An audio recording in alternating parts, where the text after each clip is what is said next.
probably thinking, bloody hell, who's this idiot? Not seen him for a while. Right. Just get out of here. So I wrote, I don't know whether you know this, but I'm actually writing a book, and I'm still writing it. I thought I'd finished it. Oh boy, was I wrong. Well, I've just never written a book before, so I don't know how it goes, but we'll see how it goes. We'll just see if I can actually finish it. My goal is to finish it by the end of the year. Anyway, so I started writing this. Well, I kind of started writing it back in the 80s, and I tried again in the sort of like 90s, and one of the, I've said this before, one of the sentences I put on there was everyone was slowly de-evolving into an advanced state of high performance Neanderthals, and the reason I put that is because I just looked at how people are, and I just thought I can imagine what it would be like in the future, as in like now, that everybody will be just like make themselves stronger and perform better, which is true because you've got steroids, Viagra, fat jabs, testosterone, and what is it, the HRT, all these different drugs and God knows whatever else, just to heighten your performance and what have you. And the technologies, mobile phones and computer, it's mainly mobile phones, isn't it? That's the biggest issue, is mobile phones. I mean, you know, I'd come down here on a regular basis this particular way, and I remember walking down here as a kid, most of the time having my school lunch nicked and me bike smashed by kids, when I did actually go to school, that is.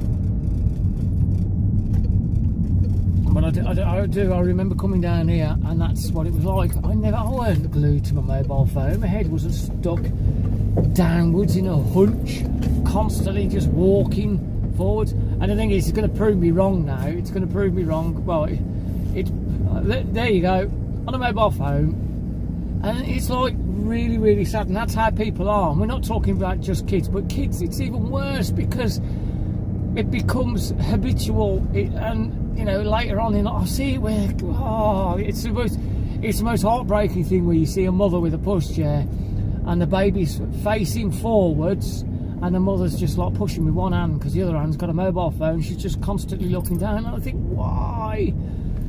So that it wasn't a prediction, it was just how I saw things being in the future, and I see it now. Even he's looking down at his phone. It's like, why? You're walking to school, you're walking to the shops, you're walking with your child, you're walking your dog, you're sitting there in a restaurant with your loved one, and you're on your fucking mobile phone. Really? I can understand it if you're both having a conversation and you're saying like, oh, it was such and such in that film, and then one of you gets your phone out and goes, and you tap tap tap tap tap, and you show, and you go, there you go, there you go. I get that, I do. It's convenient.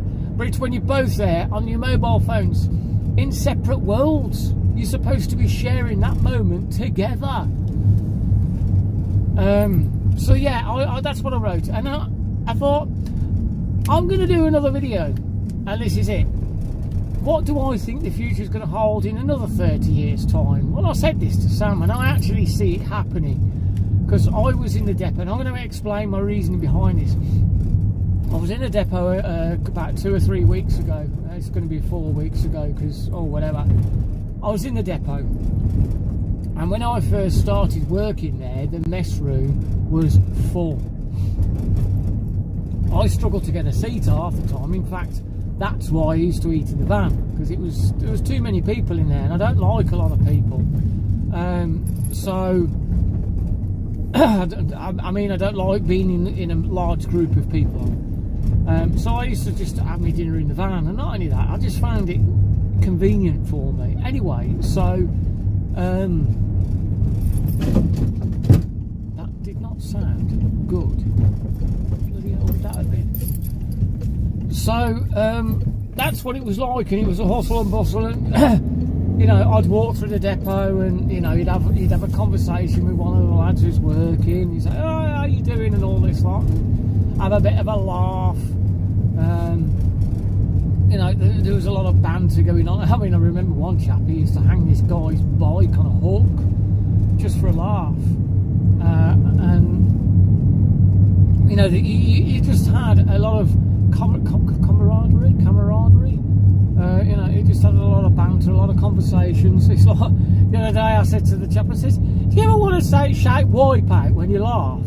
And he laughed, because he laughs like, you know, if you know the song, wipe out, I can't do it. Well, he laughs like that, and I just find it really funny. And I can't help it, but he just laughed about it. And I said, you know what? It's actually really cheerful hearing you laugh like that, because I come round here now, and it's so fucking depressing, and it is, and that's why I'm doing this video, because it was just, you got young lads working there, and when I pass them, I go, morning, and they've got their heads down. I don't feel like I can say, oh yeah, how you doing? I don't even know any of their names. You know, it's like, you know, a new chap starts there when before, and I'd walk through and I go, oh, hello, new guy. And they go, yeah, I started a couple of weeks ago. My name's David. What's your name? My name's Arse. Oh, hello, Arse. You've got a very weird name. Yeah, it's an anagram of Reese. Oh, right. Have you ever thought about calling yourself Reese? No. And I have all these imaginary conversations in my head because that's how I am. But anyway, that's how it went. You know, you get to know the new guy, you talk to him, so you know, just get to know them. Whereas now, I don't even talk to any of the lads. I have tried when I first saw the new lads, but I don't bother anymore because they don't say anything. It's like you're lucky to get a grunt. And to be honest, even some of the older new people now, I struggle to have a conversation with, because, you know, I think it's because they're in that environment, they've forgotten how to talk. But this one guy says, you know what, I'm glad you're not the only one who's noticed. I went, no, it's fucking miserable in this place. I said, it's so fucking depressing. And he goes, it is, I hate working here now. His brother's left because he was part of a twin, and his twin left. In fact, a lot of the older guys have left now, and it's just really, really depressing. And I see that a lot now. It's like you go to, when I'll admit, I worked at McDonald's, and, you know, I was a bit shy, embarrassed, and God knows whatever else, and I didn't really like speaking to people, but I did it because it's part of the job. And what is rattling around in my bloody van? So, you know, I was able to talk to people because it was just part of the job, and I wasn't miserable about it. I didn't have that teenage voice, and the teenage voice is, and it's like, I can't understand what you're saying. You need to talk clearly. And it's like they don't want to be there. And I get it. It's not a great job. It's like, you know, it's just something to fill in before you get your proper job, maybe. Or maybe you just don't have the capacity to get a decent job. I'm sorry if that sounds condescending, but, you know, it is what it is. But you don't have to be, oh, I don't want to be, what do you want? And I see it in everything. You go to a shop now and you say, oh, I'm just looking for this. And they go, oh. And you get that, oh. Mainly from the younger ones. The older ones are generally happy to show you, oh yes, they're down here. But the younger ones, oh, it's like, really? So I think in a few years' time, 30 years' time, I think this is how it's going to be. I think when it comes to relationships, they're not going to know how to have relationships because it's all done online. Your friends are all online. It's like you can have a brilliant relationship with somebody online, but as soon as you go to meet someone, it's like they've got this social anxiety, and it's because they've never really interacted. You know, okay, at school, I don't know what it's like in school, so I can't speak for what it's like, but I can see it getting worse and worse and worse, where kids just do not know how to socially interact. And I think what will happen is like friendships and stuff, it's just literally going to be virtual or sort of like all online. They're not really going to have any proper social interactions. You'll get the odd one or two, but I do think it's going to be like that. And I think when they're in the streets, they are going to be even more zombified. They're like zombies now, but it's going to be even worse. Take the Morlock and the Eloy. That you're going to be looking like they're going to be like Eloy. They're going to be walking around, and somebody's going to be like in trouble, and they're just going to walk past. And I have actually seen that where somebody's in trouble and they just walk past. Here's a typical example. In my day, I worked on the bins. When we did our job, if we dropped anything, we picked it up and put it into the bin. Nowadays, I don't bother. It gets scattered all over the place. If we saw something on the street, we put it in the bin. But that doesn't happen anymore. And the thing is, there's too much of it. There's too much litter on the floor. And it's one of my biggest pet hates, this is, because I see it where, you know, my neighbours are literally treading over or stepping over rubbish because it's on the floor on the path outside. I've just spent about 10 minutes just clearing up all the rubbish outside the flats because nobody else will. And, you know, I would say out of all the watchers on here, I'd be shocked if one of you turned around to me and say, "Oh, I do. I'll pick up the rubbish if it's outside." I'll be really shocked. I really will. And I'm sorry. No, I'm not sorry. I'm not sorry about it. And the thing is, that's the thing. Is like, oh, I'm sorry to say this, but no, I'm not. Because unfortunately, if you are like that, then shame. Real shame. So relationships are going to be like a thing in the past, and I think what it's going to be is like, because you know, in our day when we wanted to date somebody, we'd, you know, for a start, when we wanted to call for our friends, we'd knock on the door and say, "Is Johnny there?" To the parents, you know, it was a horrible thing. You'd have to sort of like stand there and wait, and you do your little twirly thing, going, "Is Johnny there?" Picking your nose and wiping it down your trousers, you know, that kind of thing. Like all the kids do. But like, you know, I don't know what it is now. I read, this is really sad, I read that a lot of kids nowadays, they don't even like knocking the door. They will actually call on the mobile phone. Stand outside the door. There's a knocker there. No. They'll call on the mobile phone because they don't want to knock the door. How sad is that? That is so sad that they can't knock the door. And like, you know, you're dating and stuff like that. You'd go to a pub or a bar, or, I mean, you would try and chat up the women. This is when you just want to get laid, because the reality is it is so rare. Well, I think it is anyway. I think it's just so rare that you meet the love of your life in a bar.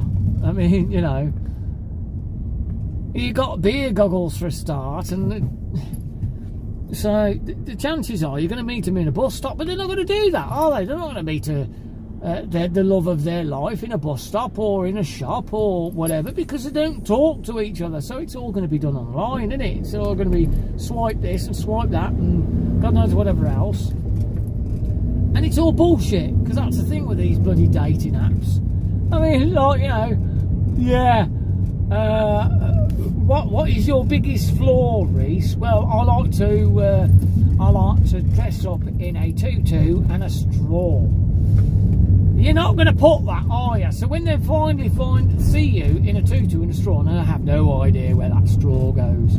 I really don't. Sam has. Sam's got a really warped mind. She told me where that straw goes, and I said, "Oh, that's just wrong." But anyway, so, you know, you're not going to put that down on your profile that you like to wear a tutu and a straw. So that's going to be a major thing. And you're going to, you know, you take a photo of yourself and you put it through an AI thing to make yourself look even better.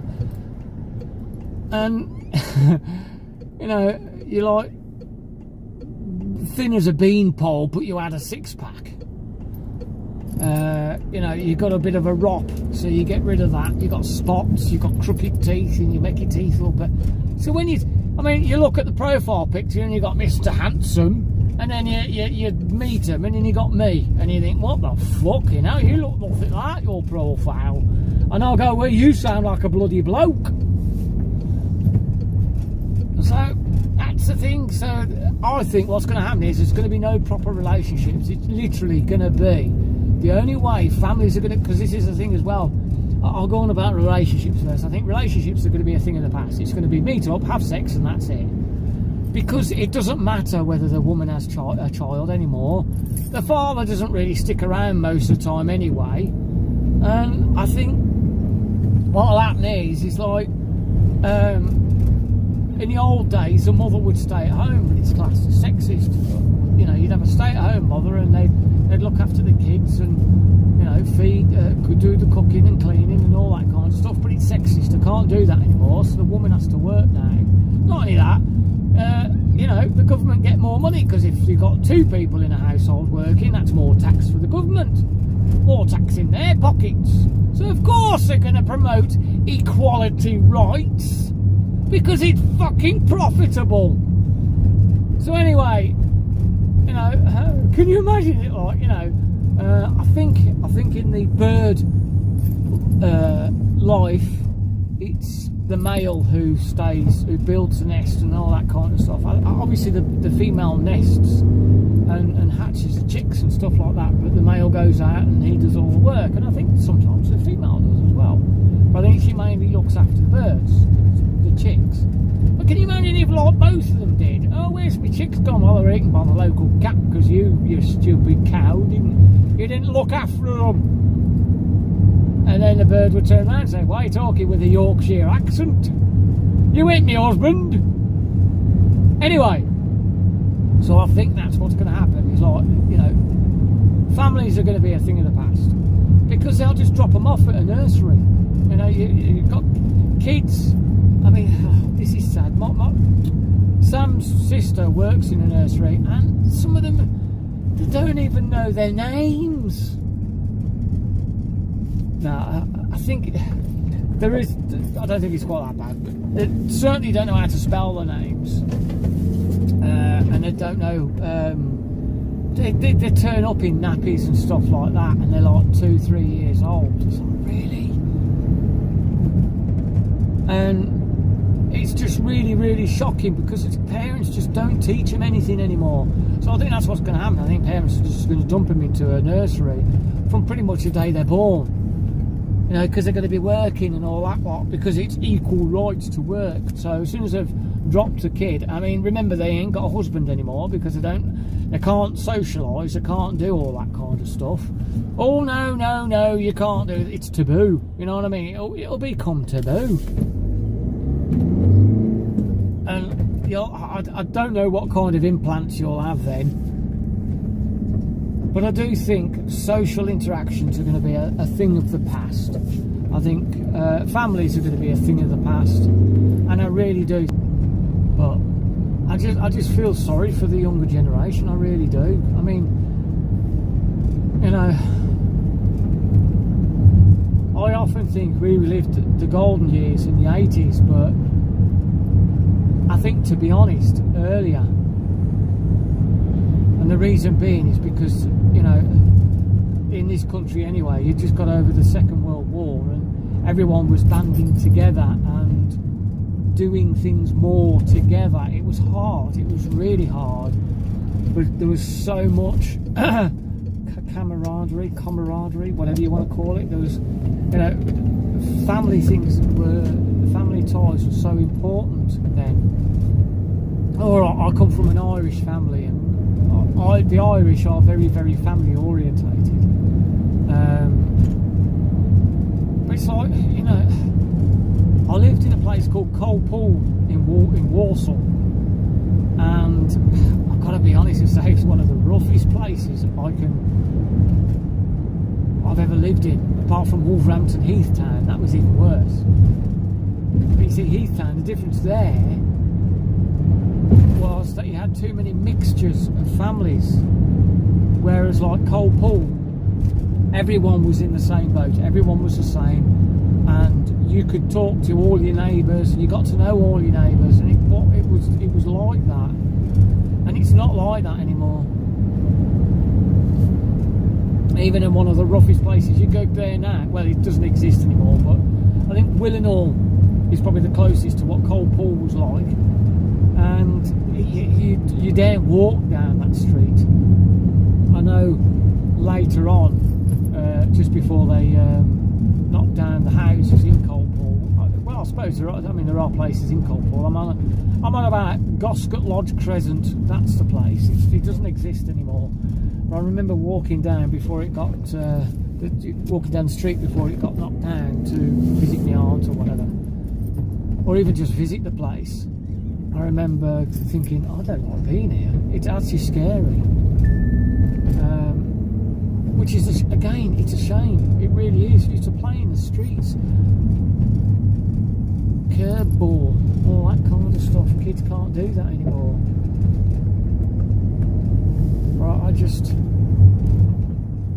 I don't know. I just think it's really sad the way society is going. And I'm putting that in my book as well, where I'm sort of not predicting, just saying how I think it is, how I think it's going to be. One of the really, really scariest things I heard recently, and it's kind of in my book, is all about AI. And the guy who created, I think it was the guy who created ChatGPT, said he quit. And the reason is because the cat's out of the bag. There's no way you're going to be get rid of all computers and stuff like that. And what will happen is that, you've got these data centres and everything, and they'll get smaller and smaller and smaller eventually. Or what will happen is there'll be just one large data centre. And the thing is, once it's got to a point, he says, there's so many safeguards on AI. If I want to write a sex scene in my book, I can't. I have to write it myself. It won't do it. It's as simple as that. Won't do it. If I want to do a death scene, a really graphic death scene, I have to write it in a certain way so that the AI can polish it, because as soon as it polishes it, it censors it. It cuts it all out. I was writing a part where it's basically zombies, and when I was trying to describe somebody's limbs hanging off and guts hanging out, it censored it so much. But the thing is, there's ways around it. There's a way around to get it to accept what you're saying, and it will eventually write it. And that's the thing. It's scary because you could say this is just in a book, and then I know that people have used AI and says, I'm writing a book, how do I kill somebody and get away with it? And they've actually gone out and done it.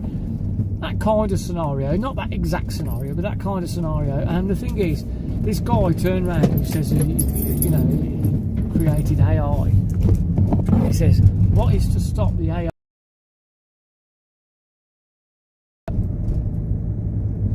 Because that's the thing, it's very intelligent, it has all this knowledge, and it could create a virus. And the way it would do it is, it would say to somebody, you could do this, this, this and this, and then somebody was like, oh, I never thought of that. And what they think they're doing is creating a cure for flu, and it turns out to be a zombie virus. You know what I mean? And the scariest thing it said was, AI could be even more devious and clever. It could create a virus, whereas the person who creates it thinks it's a cure for the flu or something like that. The AI creates a hidden virus within it that slowly, over years, kills the people, and it kills everybody. Because it sees, like in the Terminator, it sees we are the enemy.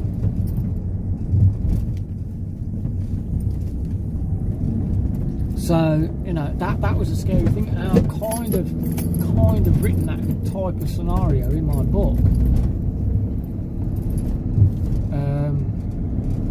But it's scary. It really is scary how I look at how things are going to be, and I just think it's such a shame. And unfortunately, let's just take litter for an instance, because it is one of my pet peeves. But let's just take that for an instance. Let's just say, for the sake of argument, I have 20 people watching my video. I don't. And I think what it is because I point out their flaws, and everybody's got flaws, but I think I'm not afraid to tell people what I think. You know, and I think, especially when it comes to somebody's flaws, this is a major flaw. If you drop your rubbish on the floor, if you're one of these people, and I bet at least one of my watchers who watches this will do that and roll our eyes and say, "Oh, you self-righteous bastard," and it won't change. They won't sit there and think, "Oh, you know, I do that. Maybe I should stop doing that." Actually, put it into a bin. And then there's other people, which I think